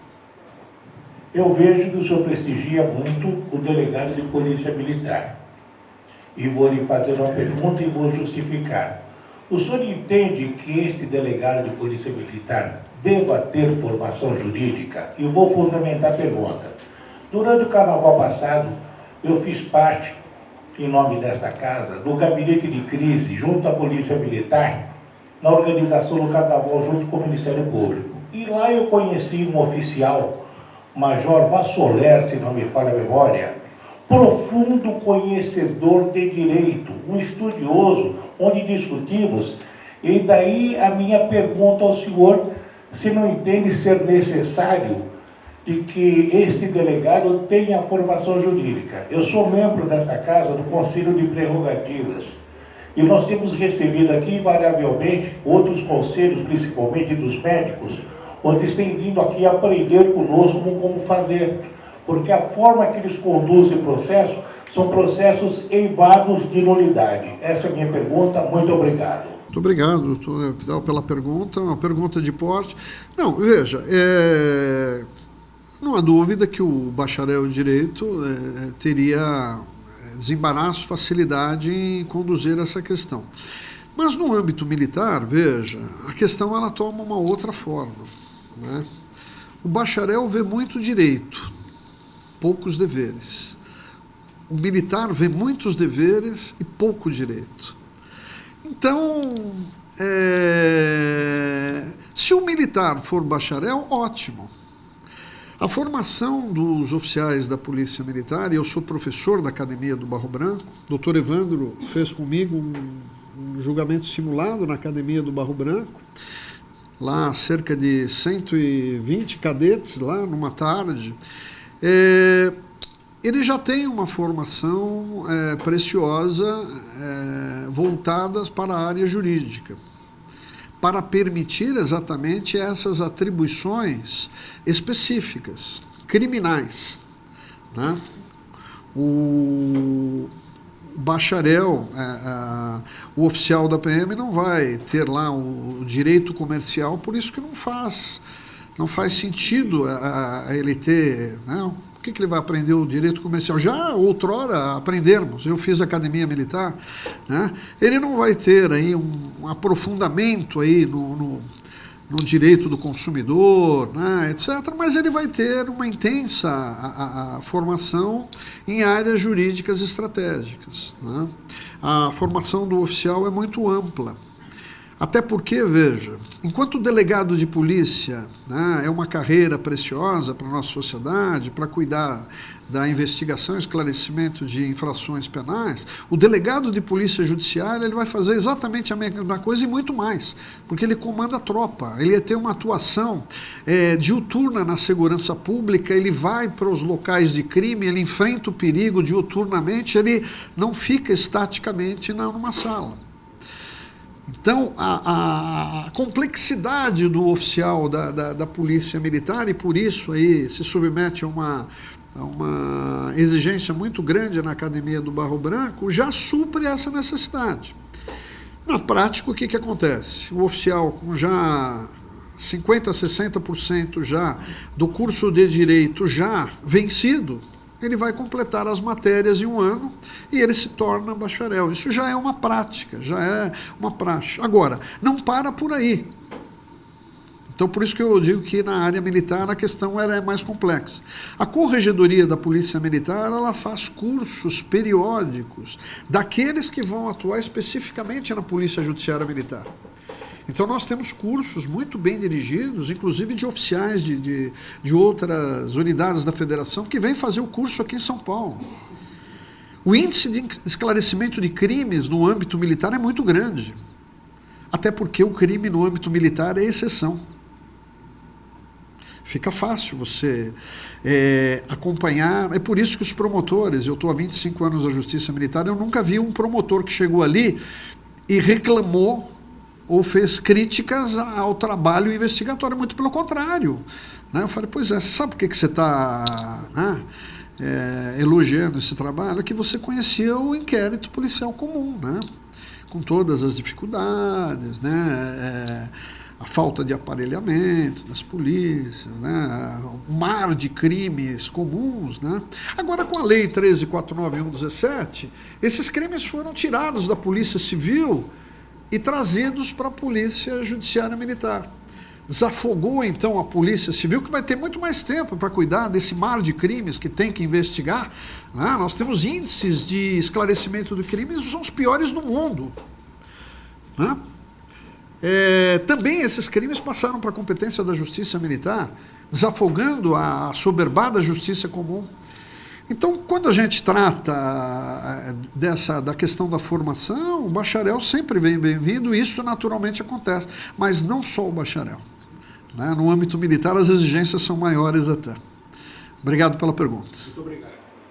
Bom, pessoal, em razão do adiantado da hora, nós vamos permitir então mais uma pergunta apenas e vamos fazer o encerramento. Muito obrigado. Boa noite, Dr. Roth, obrigado pela excelente palestra. Meu nome é Pedro Ciccone, eu sou advogado especialista em investigações internas. No meu trabalho a gente acaba lidando muito com direito brasileiro e legislação americana, FCPA, né? E a questão que eu tenho mais interesse em saber é sobre a possibilidade de colheita de depoimentos pelos advogados. Acho que isso é um tema que eu como advogado quero entender como é que vai ser daqui para frente, como é que a gente vai atuar.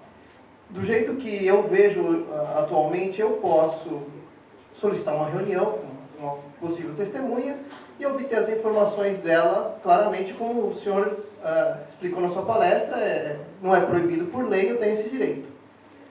A questão sobre o provimento, que eu acho que é interessante, é se o advogado tem ou não um enforcement, se ele teria a possibilidade de obrigar alguém a prestar esse depoimento, porque fica complicada essa questão. Na medida que eu teria esse direito de obrigar alguém a prestar depoimento sem o aval do Poder Judiciário antes, até que ponto necessariamente essa informação não teria que ser aberta para a parte contrária também para o juiz, porque aí sim, de certa forma, o sistema faria sentido.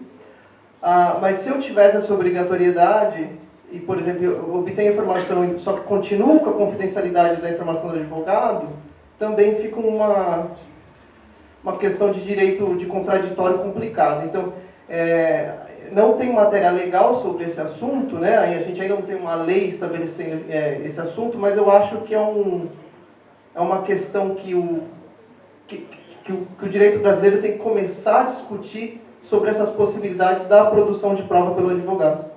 Obrigado pela pergunta. Veja, é um tema realmente encantador e, né, nós estamos aqui dando os primeiros comentários aí, né? Nós vamos ter infindáveis discussões para aprimorar este instituto, né, que não é novo, mas que agora está patenteado aí pelo Conselho Federal da OAB. Bom, eu entendo que são duas questões aí na sua pergunta. A primeira delas, veja, é na licitude de produção de prova. Então, veja, você pode produzir uma prova? Pode, desde que não seja proibida. Tudo bem? Você não vai querer fazer um grampo telefônico, né? Porque você vai incorrer em um crime e aquilo vai te dar uma cadeia, né? Além de muita amargura, né? Então, a questão primeira é da licitude da prova. Você pode convidar alguém para ir no seu escritório e fazer uma declaração? Pode. Eu entendo até, e já vi palestras de advogado aqui de São Paulo, sugerindo até que se faça a gravação desta conversa, faça-se uma ata, dê forma, dê corpo àquele ato. Para o quê? Para demonstrar exatamente que houve toda uma cautela na Natal. Essa seria uma primeira providência. A segunda questão é como isto entrará no processo, né? Porque quer-se imaginar que você está fazendo uma investigação defensiva para se contrapor àquela prova que lhe é contrária, né? Ou parcialmente ou equivocadamente, no âmbito do processo do inquérito. Então, essa segunda fase seria a entrada da prova no processo, né? Como que essa prova entraria? Ela entraria de maneira oficial? Veja, sempre tem que entrar de maneira oficial. Mas veja, como um advogado, né, não tem um poder requisitório, ele não vai obrigar ninguém, nem pode, né? Porque aí seria uma coação ilegal, né, um constrangimento ilegal, né? Veja que nessa matéria não está nem regulada por lei, então nós não podemos nem pensar nisso. Tanto é que a própria discussão no Código de Processo está lá. Pode o advogado colher esclarecimentos, etc., desde que, né, já adiante para o entrevistado, para que vai ser aquela finalidade, daí então se fazer uma ata, né, com testemunhos, inclusive, porque não gravando aquela declaração, porque isso vai dar legitimidade, licitude, né, espontaneidade, talvez, na colheita de prova e tal. Agora, eu entendo o seguinte, que pelo sim, pelo não, esta prova entraria no processo como documento.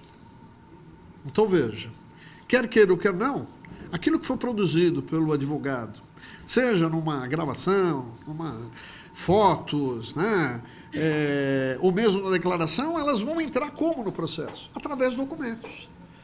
Então, você vai fazer uma petição ao magistrado, né, para que ele receba aquela prova que foi produzida no seu escritório, etc., dentro do que é permitido no ordenamento, para que aquela prova possa ser jurisdicionalizada. E aí sim, o Ministério Público vai ter contato com ela, etc., o juiz vai ouvir as partes e vai acontecer aquilo que no inquérito policial ocorre, ou seja, aquela prova oral produzida no inquérito, ela vai ser reproduzida perante o juiz, senão ela não vai ter validade, né? E nesse ponto nós já caminhamos bem no Brasil, né? O Código de Processo Penal Militar, ele tem uma redação até melhor, no meu entender, do que o do processo penal comum, que ele diz o seguinte, que a convicção do magistrado vai ser tirada exclusivamente da prova judicial. Veja só. Então, quem não conhece a legislação militar, fica encantado quando conhece a legislação militar, porque ela é extremamente segura, tá certo? Você tem uma democracia, porque é um juízo colegiado, muito embora, aparentemente, possa dá uma conotação diferente. E aí vem exatamente aquelas pessoas que nunca tiveram nenhum contato com a justiça militar e são críticos natos daquilo que não conhece, né? Não precisamos citar nomes nem cores, né? Citar cores. Isso é mais ou menos sabido por todos aí. Mas eu entendo que é por aí. Tá? Então, é possível ser feito tudo isso, mas Veja, sem obrigar ninguém. Isso realmente, nem o provimento aventou essa hipótese. Tá bom? Obrigado. Obrigado, senhor. Eu não entendi a pergunta do colega, né? Eu entendo que você está pensando como um sistema norte-americano, né? O que eu acho que esse experimento inaugura, doutor, é realmente um sistema antigo common law, né?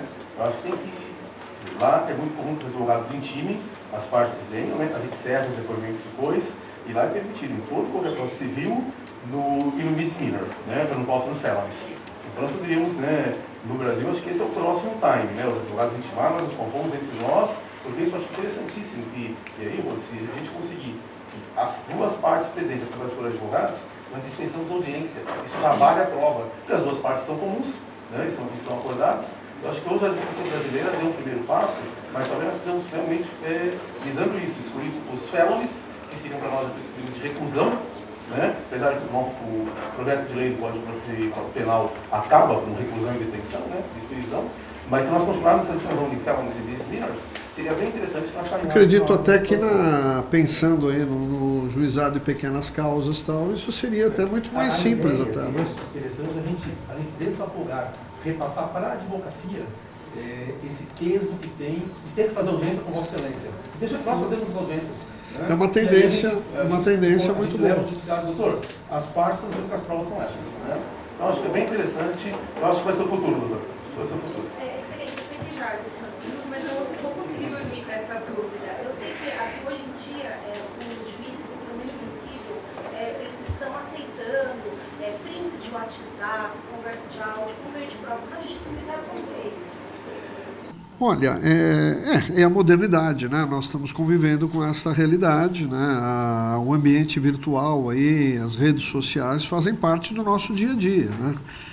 Hoje até mesmo o presidente da República usa isso com muita constância, nós devemos aplaudir, é um mecanismo novo. As eleições aí foram firmadas por esse caminho e os juízes não são diferentes. Então, as intimações estão feitas, já estão até regulamentadas via WhatsApp. A Justiça Militar, veja, o Código de Processo Penal Militar, ele admite a intimação por telefone via correio, desde 1969. Veja. Então, é uma legislação, como eu disse, mais nova até, né? É lógico que o grande problema na área militar é que os parlamentares, eles também esquecem o âmbito militar. Então, quando faz uma lei, né, aí que vem, né, para beneficiar, acaba esquecendo a área militar. E aí fica aquela dúvida, se aplica, mas por analogia acaba se aplicando. Então, tem a impressão que tudo isso, né, obviamente, algumas novidades aí que são mais arrojadas, nós vamos precisar de uma regulamentação, etc. Tal, mas tem sido praticado com tranquilidade também na Justiça Militar. Né? Pode dormir essa noite aí, então. Né? Essa casa é a casa do advogado e foi solicitado aqui pelo doutor Charles Cabral e a doutora Flávia, que foram quem inauguraram a tese que depois referendada pelo Poder Judiciário na pessoa do excelentíssimo doutor Roth. Eles gostariam, 2 minutos, fazer uma pequena fala. Olha, se o presidente da mesa aqui me colocar, veja, eu fico muito honrado aí com todos os elogios aí, com a presença dos advogados, mas veja, aqui eu estou falando até em nome de toda a magistratura, né, nacional, etc. Os juízes estão aí, enfrentam as mesmas dificuldades que todos no dia a dia, etc. Né, tem aí uma seriedade muito grande aí em realizar as questões. Todos os magistrados que eu conversei depois da minha decisão, todos aplaudiram a minha decisão. Eu não vi nenhum colega meu, e olha que foram vários, inclusive desembargadores e tal, aplaudindo a minha decisão.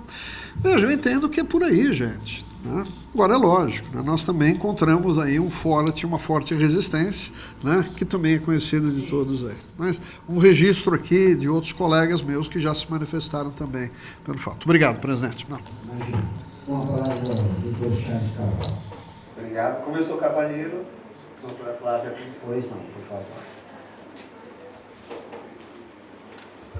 Não tem mais, ela é mais antiga de ordem da senhora. Exatamente. Muito obrigada pela lembrança, tem precedência. Gostaria de inicialmente agradecer ao Dr. Xavier por gentilmente nos ceder a palavra de maneira muito breve, muito concisa. Pretende ser breve, muito embora seja sempre um desafio para a mulher ser breve, o nosso poder de concisão é bastante limitado às vezes, mas eu vou me esforçar nesse sentido. Então agradeço, Vossa Excelência, por nos conceder essa possibilidade de falar. Gostaria de cumprimentar também o Dr. Evandro Capano, advogado absolutamente importante no contexto da justiça militar e que muito nos honra com sua amizade, Dr. Rives, igualmente, Dr. Fernando Capano, um agradecimento especial, especialmente pelas generosas palavras dirigidas a mim, não me sinto absolutamente merecedora e retribuo dizendo que se porventura necessitar algum dia de um patrono na área criminal, também espero que nunca, obviamente que confiaria de olhos fechados a minha defesa ao senhor. Muito obrigada pelas palavras elogiosas, um cumprimento especial ao Dr. Roth, magistrado por quem tenho profundo respeito, admiração, pela atividade brilhante judicante, pela abnegação. Já registrei isso em alguns julgamentos nos quais tive a honra de atuar na primeira auditoria, mas deixo registrado também nesta casa, que é a minha casa, é a casa da advocacia. A abnegação de Vossa Excelência, não seria necessário o senhor contribuir da maneira que contribui, tão comprometida com a construção do direito militar no Brasil. Portanto, fica registrado aqui e toma liberdade de divergir. O senhor disse os registros que são feitos pelos advogados na justiça militar, dos quais não sou merecedor. Sim, Excelência, o senhor é merecedor e deixo aqui registrado também nesse sentido. Muito bem, gostaria de falar para os colegas que o requerimento ele surgiu, conforme já dito pelo Dr. Roth, num momento processual em que nós deveremos arrolar testemunhas. E para que nós pudéssemos fazê-lo, nós necessitávamos de documentos que estavam em posse da administração. E nós fomos, então, à administração pública e lá peticionamos. E fomos, então, recebidos de uma maneira que entendemos inadequada pela administração, que não respondeu ao nosso requerimento de maneira formal, designou ali um agente público para que nos respondesse via WhatsApp, de que não nos forneceriam os documentos e que, se o desejássemos, fôssemos ao Poder Judiciário. Então, elaboramos uma petição, o Dr. Charles e eu, e poderíamos tê-la elaborado fundamentando o nosso direito na Constituição, dizendo, olha, os nossos clientes, eles têm direito ao contraditório, à defesa ampla e efetiva, e para que nós possamos exercê-la, nós necessitamos de documentos tais e tais. Nós poderíamos ter fundamentado o nosso pedido no direito constitucional, mas nós escolhemos prestigiar a advocacia e postular perante o juízo o nosso direito com fundamento no provimento do Conselho Federal da OAB. Nós, advogados, somos os primeiros devemos ser os primeiros a ter essa consciência em prestigiar a advocacia. E foi o que nós procuramos fazer. E levamos este requerimento em despacho no gabinete do Dr. Roth, que é um gabinete que está sempre aberto à advocacia, a todo e qualquer advogado, e nos sentimos encorajados a postular a este magistrado, que é sim um magistrado ousado, corajoso e predisposto a construir o direito de maneira absolutamente inovadora.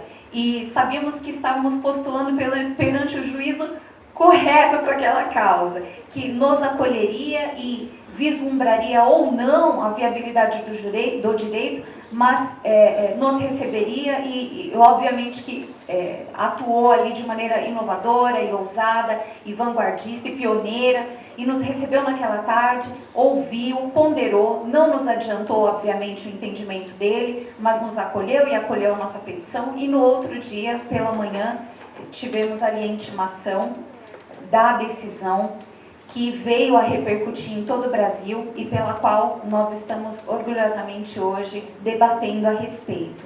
Então, eu gostaria de, nesta noite, deixar registrado para os colegas que sejam os primeiros a prestigiar a advocacia. Nós poderíamos ter feito uma outra escolha, mas nós escolhemos o provimento naquele dia. E basicamente isso que eu gostaria de compartilhar com os senhores. Muito obrigada. E o Dr. Charles agora deve me preceder na ordem de antiguidade, né? Passei de 1 minuto, perdão. Aproveito para complementar as palavras da doutora Flávia, dizendo o seguinte: como a Justiça Militar é expedita, e assim o é a Polícia Militar, a decisão foi cumprida em até 48 horas, sob pena de responsabilidade, né? E, né, todos os documentos, que não eram poucos, que a defesa pediu, foram todos prontamente atendidos, né? Boa noite a todos. Gostaria, mais uma vez, de agradecer a concessão da palavra, muito gentilmente. Agradeço ao Dr. Roth pela brilhante palestra. O Dr. Roth enobrece a Justiça Militar, quiçá nacional. É o juiz que atualmente mais produz em matéria doutrinária da Justiça Militar. Muito obrigado pelo que o senhor representa. O senhor é um ícone na Justiça Militar. Dr. Fernando Capano, muito obrigado pelas palavras. O senhor é um advogado de muito maior escola, muito maior brilho. Agradeço e me sinto lisonjeado pelas palavras. O senhor é um prodígio. Muito obrigado. Enfim, o que eu gostaria de comentar é o seguinte: eu vejo atualmente um cenário bastante preocupante. A advocacia brasileira e a militar em si, ela é criminalizada. Nós vemos advogados sendo processados por fotografar testemunhas, por fator que seria legítimo. Advogados investigados por simplesmente acompanhar atos. Então, é necessário que o advogado, além de ter a coragem de atuar e enfrentar este estado policialesco, é necessário também que nós tenhamos este respaldo institucional que agora veio com o provimento. Ok, muita gente está se levantando contra. Temos até um promotor de justiça que foi no Estadão dizer em uma matéria que trata-se de um poder absolutamente inconstitucional. Muito bem, inconstitucional porque é por meio de provimento. Salvo o melhor juízo, a investigação pelo Ministério Público também é por provimento. Então, nesse caso, seria o sujo falando do mal lavado, é isso? Então, o Ministério Público, na verdade, se realiza as investigações de maneira proba, se de fato exerce o mistério dele como fiscal da lei de maneira efetiva, qual é o medo do Ministério Público em ter também a fiscalização do advogado no seu mistério? O Ministério Público não deve se acovardar desta forma, querendo intimidar a advocacia em uma prática que, na verdade, é nosso direito. É direito do cidadão, é direito da plenitude de defesa, da ampla defesa e os seus meios necessários ao seu exercício. Certo? É direito do cidadão brasileiro ter o meio necessário. E um dos meios é a investigação própria. O advogado não deve ser tolhido deste meio. O Dr. Roth muito bem ponderou. E a Constituição não nos proíbe, justamente nos autoriza. Na verdade, o Ministério Público possui receio de que atitudes não tão republicanas venham em tona.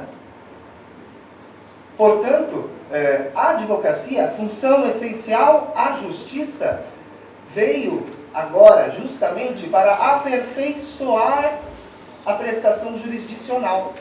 Nós estamos aqui para garantir uma maior lisura no processo, na prestação jurisdicional e na vida do cidadão.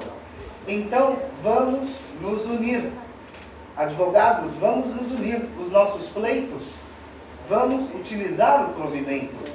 Não vamos deixar com que o Ministério Público faça tábula rasa, porque agora virão matérias, vão buscar provavelmente no Supremo Tribunal Federal, provavelmente alguma ação declaratória de inconstitucionalidade, enfim, e nós temos que vir com uma força contrária em relação a isso.